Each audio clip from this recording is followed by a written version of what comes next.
Are you in need of a great rib recipe? Well, chef and owner of the Santa Fe Culinary Academy, Rocky Durham, has brewed one up. Check it out. I'm Chef Rocky Durham from the Santa Fe Culinary Academy. When it comes to cooking, I always like to select some really fun ingredients. And a lot of ways that I do cook is I select the ingredient first and then decide what to do with it. And at the risk of sounding like a lush, one of my favorite ingredients happens to be beer. And if you do know anything about me, you also know that I'm a consummate locavore, and I'm really looking for the high quality local product, whether I'm at the farmer's market or I'm down in Albuquerque at Marble Brewing.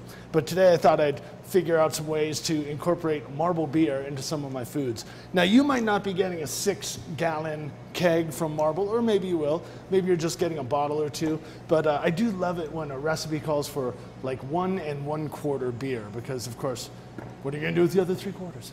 Anyhow, when a recipe calls for liquid, whether it be water or chicken stock or vegetable stock or carrot juice or wine or what have you, there's an opportunity to personalize the recipe. And in fact, whenever it says water or any other liquid, for the most part, other liquids can be substituted for that. So to incorporate beer into your cooking, just look for any ingredient that's liquid and cut and paste water and add beer anyhow. So there's a couple of really easy ways to do some beer. I'm thinking kind of a barbecue theme for my food today, and I did make some beans here that had some smoky bacon in it, and I cooked them in water until they started to get soft, and they're about 2/3 of the way done. And then I just added a nice little dosage of beer just at the end to bring out that nice flavor. And I do think it is important to use the right kind of beer. If you're using some really insipid, pale, mass-produced canned beer, you're not going to get that kind of flavor as something like this nice red ale we have here, which always reminds me that if you're cooking with an ingredient that you haven't sampled first, you're really doing your guests or your diners a disservice. So make sure that all of your ingredients are of the highest quality before you put them in the food. Oh, excellent.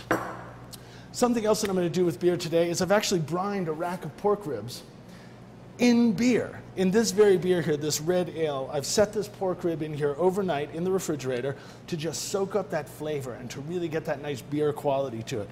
I'm going to remove it from the brine, and then I have a little dry rub here.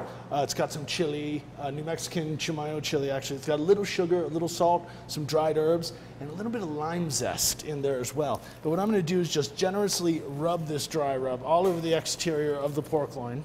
Sorry, the pork rack. Unceremoniously and generously just getting this all over the exterior. And I'm going to place this into the oven. And through the magic of television, what we have here, after going into a 375-degree oven for about 45 minutes, this beautiful, tender rack of ribs that have been brined in that local beer should be quite delicious.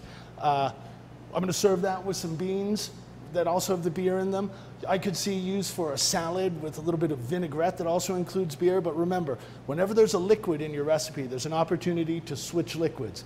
And I always go for something that has a little bit more flavor than just, say, water.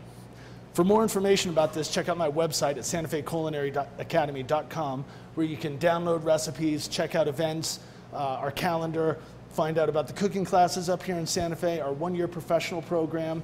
Come and visit us up here. We'll do some cooking together. I'm Rocky Durham, and I'll see you next time.